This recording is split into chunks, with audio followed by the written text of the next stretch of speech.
So hello YouTube friends, this is the second part of the Trip Around the World commission quilt that I did, and this is where we left it with all these bundles of 6. Go back to number 1, I'll leave a link if I remember, and so this is the next stage. Now a while ago I did do a tutorial on how to make a Trip Around the World quilt, and so I'll leave the link to that as well, because that's got more information about exactly what I'm doing. But we'll watch this one bundle. If you remember, I cut them into 6s, kept them carefully in their groups of 6 so that they wouldn't get mixed up with any of the other colours. And then if you watch, I'm just unpicking every all the way round. This is where the title of the quilt gets its name, The Trip Around the World. I'm unpicking each seam. The one below, you can see quite clearly here, that one there. So we'll watch me do this then. I'm going to unpick all of these, and then, we'll see what we do next. Sometimes it's a little bit tricky because I like to use quite a small stitch when I'm quilting, but that makes for hard unpicking. So I tend to use an average stitch length when I'm doing a quilt like this one, and it's still fine. I use really decent cotton, Aurifil cotton, for the stitching. I think if you listen carefully, you can hear Norma purring, usually.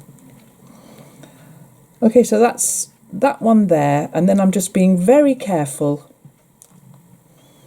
not to unpick the wrong one. So that one there's just a couple more seams to do, and then we can see what this whole thing looks like. It gives a really lovely effect for not really very much effort. It's a little bit dull unpicking all of these, and you have to concentrate, but once you get into the rhythm of it, it's not that bad.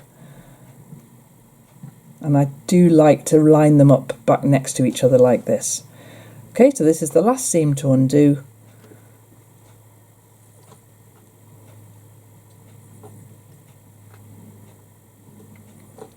And then we'll see what effect this has given us.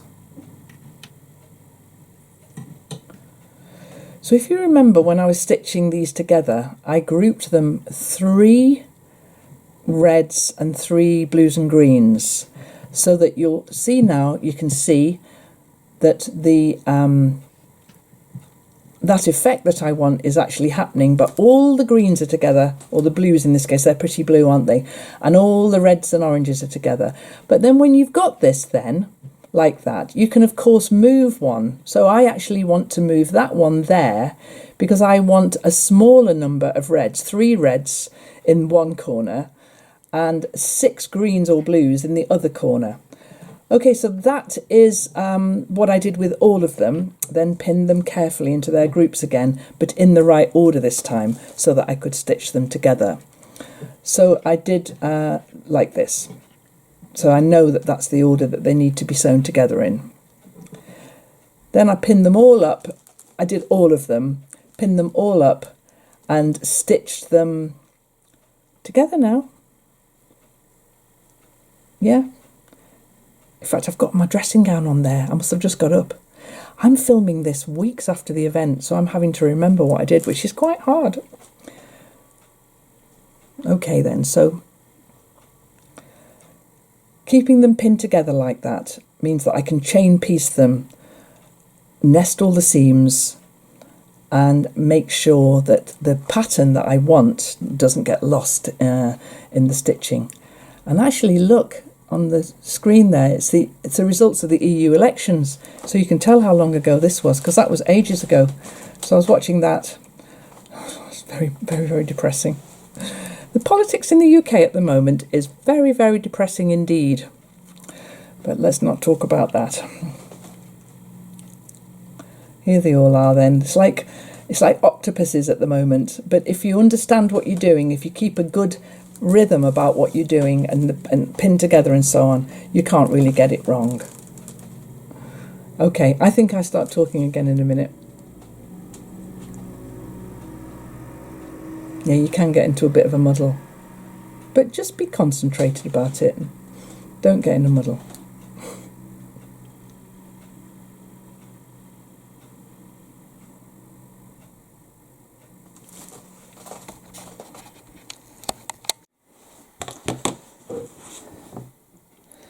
So I'm going to talk to you about what's going on the board here. I've cut all the pieces as you saw, and now they are all in groups, their own groups. And what I'm doing, I'm just making sure they're pinned carefully together. So what I'm doing at the moment then is stitching them together in these blocks.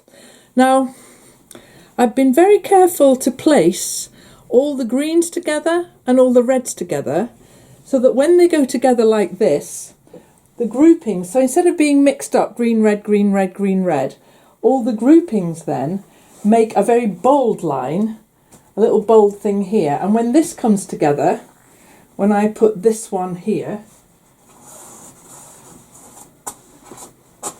then I'll have a green section here. Now, this isn't the final layout, not by any stretch of the imagination. I've got all of these to sew together, all of them. And then I'm going to have them all up on the board here and just keep moving them around until there are no, like there's a repeat there. I don't want repeats anywhere. If I can manage that, that would be good. And there's enough, there's 25. So it'll be easy to move them around so that I get no repeats. Early news here is that I'm loving it. I'm really enjoying it. I like very much how the reds come together in the middle and how these greens are going to come together in this middle, and how we get an absolute bold statement being made by those lines there. So here they all are, waiting to be stitched together. This is what I've just done today. I unpicked them all in that round and round way that you have to do for Trip Around the World. And now I've got them all in their little groupings and I'm stitching them together. So that's what I'm doing. I've got the ironing board set up, the sewing machine with the 1/4 inch foot set up, and I'm just having a lovely time stitching all of these together. Now, it feels funny not to be able to share this with you on the channel straight away, but this is going to be a while because I'd like the person who's commissioned me to make this to have received it before I actually put any of these up. So it feels a bit weird to be making these. What is it now? It's not even June yet that I'm doing all this work. Actually, I'm not going to call it work. I'm loving it. I'm absolutely loving how it's coming together. I really am. So I'm just going to keep going then, and I'll bring you back when I've done another few, and we'll put them together and see what they look like. And then I'm thinking all the time that I'm putting it up there, I'm thinking about how I'm going to quilt it, because I'm going to hand quilt it, and also what I'm going to put on the back. I've got quite a few thoughts how I'm going to bind it. All of those thoughts that you have when you're making a quilt, I love that part. I really do love that part, because this now is coming together. These are all ordained. I know what I'm doing. But when I've got to the end of that and the whole thing's up there, then I've got choices to make about the positioning of them. And as I say, if it's going to have a border, how am I going to quilt it, all of those things. So I'm really looking forward to getting all of this stitched. I'm going to just keep, what time is it? 6 o'clock. I'm just going to keep going. I'm really enjoying myself. So I'm going to keep stitching and stitching and stitching. And I'll bring you back when I've done quite a bit more. Oh, well, it's much later in the day now, and I've been sewing these blocks together all day. That's definitely not the final layout, and what I've done here is I've prepped, can you see? All of these are prepped. It's 8:30 at night. I'm going to stop now. I've been sewing all day, and I'm going to prep these. I've prepped these so I can sew these together in the morning. Now, that's definitely, as I say, that's definitely not the way that it'll end up looking. That's just me slinging them up as I finished each one. So how many have I done? 1, 2, 3, 4, 5. Now, 5 across and 5 down is how big this is going to be. But there's going to be a border on it as well. So it's going to finish at 60 inches or a bit more. And then... then I'm not quite sure. So what I've got in here, this is the box that I'm storing all the bits and pieces in. These are a load of little bits that are left over from those 2 jelly rolls that I started out with. and these are them, and I might do something fun with them, maybe something on the back, or I like to make the back kind of fun. But I'm tired now. I work. This is what I do. I work away at something, and I think, I'll just do one more, or I'll just do one more until I get really tired. I'm tired now. I've done a bit too much. So I'm going to stop now. As I say, it's 20 to 9. And I'm going to continue with these ones here. They're all prepped, they're all ironed, they're all pinned together. There's another few to do. And I'll finish those, and then tomorrow I'll have a little bit of fun playing with the shaping of them, so that the dark bits and the light bits, I'll take a grayscale photograph of it and see, where the distribution of lights and darks needs to be. For now, though, that's what it looks like. I really, really like it. I hope you like it too. Anyway, guys, I'm tired, so I'll sign off this little clip now, and we'll get back to doing some more of this tomorrow. It's great fun, quilting. It's great fun. I've watched an awful lot of nonsense on the television. Okay, do you want to have a closer look? There we go, look. So these are the prepped bits, look. These are all the bits that I've pressed in the right direction so that the seams will nest. And that's one little set of 6. And there they all are, ready to piece together tomorrow. Okay, I'm off to bed now. Well, soon. Good night. Okay, there it is. That was the layout I decided on, and there it is in grayscale, which I think is an interesting exercise to do, to see where the lights and darks are. Okay then, so I've done the first part of the construction of this. The way I do it, I'm sure this is not new, I'm sure everybody does it this way, but I pin them together in columns and number them 1, 2, 3, up to 5 in this case. And then I pin the blocks together, and now I've just sewn those blocks together. So what I've got there now is 5 strips of 6 squares each, all nicely lined up.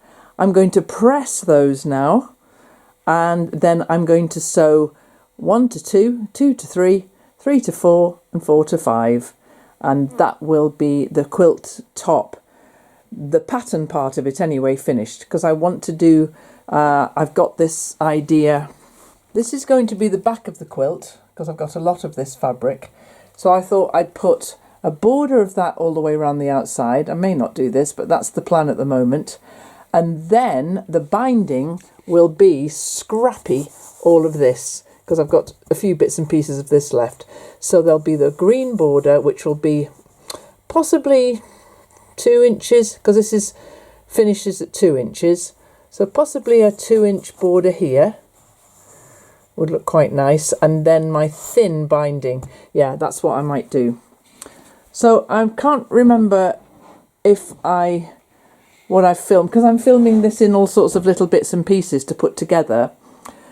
I originally intended to make this quilt 5 across and 5 down. But when I stuck it on the board there, it actually looked much better if it was 6 down, so I made 5 more squares and put them along the bottom. So it's 5 across and 6 down, which will make it just a bit bigger and oblong, and I think a more useful size. The border will add a little bit. I like that green on the border, and so that'll be on there. And then the binding, and next time you see this probably, I'll be quilting it. Because I'm going to hand quilt it all. I haven't actually decided how I'm going to hand quilt it, but I'd be very surprised if I didn't end up going down the middle of some of these middle runs here. So this middle run here, I might do some in the ditch. I might just do some random cantha stitching, which doesn't actually sit within the confines of the squares at all. I'll see how the fancy takes me. But now that I'm sewing it together, I love it even more. I love the way I like that when the little bundle of reds comes together, and then I like that when the bundle of greens comes together, and then I like the big bold squares of red that come all the way round like so. I'm absolutely in love with this quilt. I really, really, really like it. I'd be very happy to make another one of these. Can you imagine? What about blue and green? No, maybe that would be too similar looking. There's a lovely, lovely jelly roll that's all yellows and oranges. So maybe green and yellow. That might look quite nice. Or yellow and red. Oh, that would look sunshiny, wouldn't it? No, I'm totally up for making some more of these. I think they're gorgeous. I mean, that's no reflection on me at all. It's the fabric. I think the fabric is just sensational. Each of these designs here, they make my mouth water. They really, really, really do. I love them. Anyway, we could carry on looking at this for a long time, couldn't we? The next time you see this, or the next bit of filming that I do with this, it'll be on my big table and I will be quilting it. But for now, I'm going to press the strips now. So all these strips here are finished. I'm going to press them all, and then I'm going to sew the long seams together. Just 4 long seams. So I think I'll carry on and finish that now. What is it, 7 o'clock? Yeah, I'll just keep going. Okay, see you next time we film this then. And soon it'll be off the board, which will be good, which means I can film back in here again on ordinary content. Okay guys, thanks for watching. I'll see you soon.